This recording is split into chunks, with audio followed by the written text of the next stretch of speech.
Hey, everyone! Ever wondered how to pick the best journal for your research? Or maybe you're curious about how journals get ranked. In the fast-paced world of academic publishing, evaluating the quality and impact of journals is crucial for researchers, librarians, and institutions alike. One influential metric that has gained traction in recent years is the Scimago Journal Rank, or SJR. Today, we're diving into the Scimago Journal Rank, or SJR for short. We'll break down what it is, how it works, and why it matters. Whether you're a seasoned researcher or just starting out, understanding SJR can help you make smarter choices about where to publish and what to read. Let's get into it. Before diving in, let's first understand what the Scimago Journal Rank is. SJR is a cool metric that helps measure the influence and reputation of academic journals. It's developed by the Scimago Lab in Spain and uses citation data from the Scopus database to rank journals. Unlike other metrics like impact factor, which treats all citations the same, SJR gives more weight to citations from prestigious journals. This means that citations from highly prestigious journals are given more weight than citations from lower-ranked journals. This way, it gives a better picture of a journal's standing in its field. Once you have a good grasp of Scimago journal ranking, you're ready to know how to calculate it. To calculate a journal's SJR, the Scimago Lab uses a complex algorithm that takes into account three main factors: the number of citations received by the journal, the importance of the journals that cite it, and the prestige of the citing journals concerning other journals in the network. The calculation process involves several steps. Alright, here's how SJR is calculated. Step 1.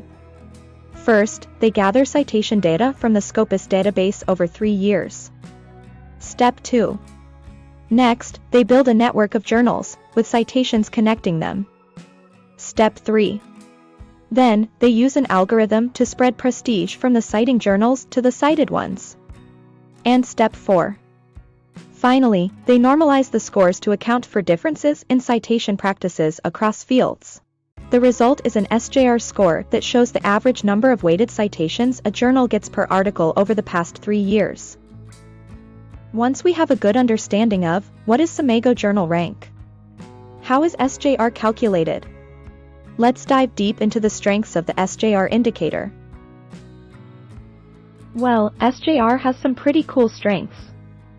First, it considers the prestige of the citing journals, not just the number of citations. This gives a clearer picture of a journal's real impact. This is particularly valuable in fields where citation practices vary widely or where a few top-tier journals dominate the landscape. And then, SJR covers a huge range of journals thanks to the Scopus database, which includes over 30,000 journals in 27 subject areas. SJR offers a broad view of journal performance that spans multiple disciplines. This makes it a useful tool for interdisciplinary research and comparative analyses. And the best part? SJR is open access, so anyone can check out the data without needing a subscription. This transparency sets it apart from proprietary metrics like impact factor and ensures that researchers and institutions can make informed decisions based on readily available information. After that, we now have covered the major questions mentioned above, such as, what is Scimago Journal Rank? How is SJR calculated? And what are the strengths of the SJR indicator? We're ready to know some limitations of SJR. Let's dive in. So like anything, SJR isn't perfect. One issue is that it can be manipulated. Journals might boost their scores through practices like self-citation or forming citation cartels. And because SJR favors older, established journals, newer or niche journals might struggle to compete, even if they publish high-quality research. Also, SJR is just one metric and is one of many journal metrics available, and it should not be used in isolation. Other factors, such as a journal's target audience, publication frequency, and peer review process, should also be considered when evaluating its suitability for a particular research project or purpose, so it's best used alongside other indicators and qualitative factors. Now we have covered all the major questions mentioned above. Let's see how SJR works in the real world with a few examples. Our first example is about choosing the right journal for publication. Say you're an environmental science researcher trying to pick a journal for your latest study. You have a short list of potential journals but are unsure which one would give your work the best visibility and impact. By looking at the SJR scores of your shortlisted journals, you can figure out which ones are more prestigious. Publishing in a high SJR journal can boost your work's visibility and impact. For instance, a journal with a high SJR score is likely to be well regarded and widely read, thus increasing the chances of your work being cited by other researchers. This can be especially useful if you are targeting a specific academic audience or aiming to enhance your research profile. Once our first example is covered, let's continue with our second example, which is all about library collection development. The idea here is that libraries often have to make tough choices about which journals to subscribe to because academic libraries often face budget constraints that limit their ability to subscribe to all available journals. In such cases, librarians must prioritize subscriptions based on their value to the institution's researchers and students. Using the SJR indicator, librarians can decide which journals to include in their collections.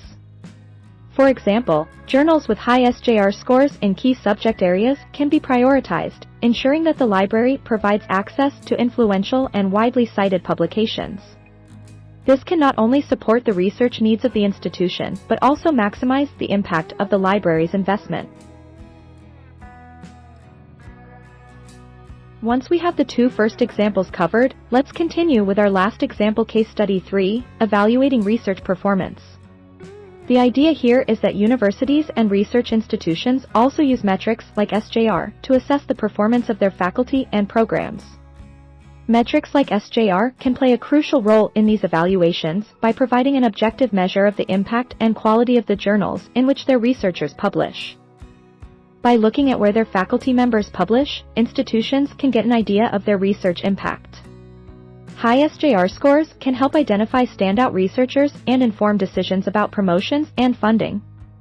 For instance, a department head might use SJR scores to benchmark the publication records of faculty members, identifying those who publish in high-ranking journals and recognizing their contributions to the institution's research output.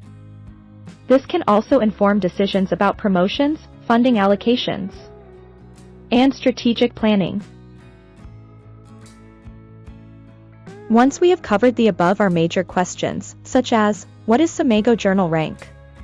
How is SJR calculated? What are the strengths of the SJR indicator, its limitations, and some examples of how SJR works in the real world, we're ready to know how to access SJR data. Let's dive in. As you can see here, getting SJR data is super easy.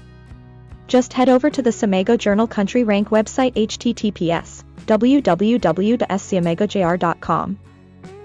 The website offers a user-friendly interface to search for journals by name, subject area, or ISSN.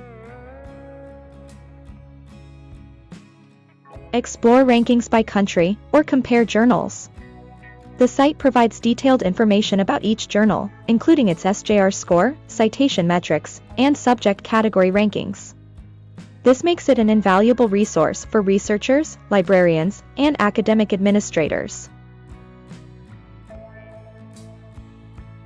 When analyzing the impact and quality of academic journals, the Scimago Journal Rank SJR is a valuable metric that measures a journal's prestige and influence within its field. However, it is crucial to use SJR effectively by considering various factors and avoiding potential pitfalls.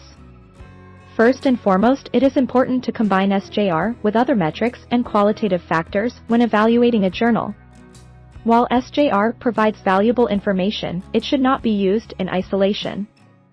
By also considering metrics such as impact factor, H-index, and eigenfactor, researchers can gain a more comprehensive understanding of a journal's standing in the academic community.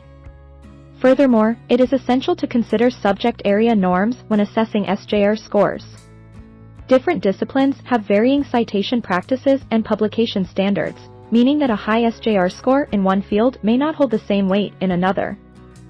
Therefore, researchers should always contextualize SJR scores within the norms of the relevant subject area to make valid comparisons.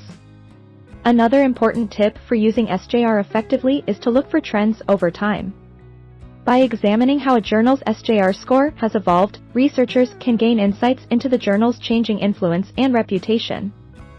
A consistently rising SJR score may indicate that a journal is gaining prestige and impact, while a decline in score could signal a loss of prominence. It is also crucial to be aware of the limitations of SJR. Like any metric, SJR has its shortcomings, including the potential for manipulation and bias towards established journals. Researchers should remain critical and exercise caution when interpreting SJR scores, being mindful of these limitations and taking them into account when making assessments. In conclusion, utilizing SJR effectively requires researchers to combine it with other metrics, consider subject area norms, analyze trends over time, and be aware of limitations.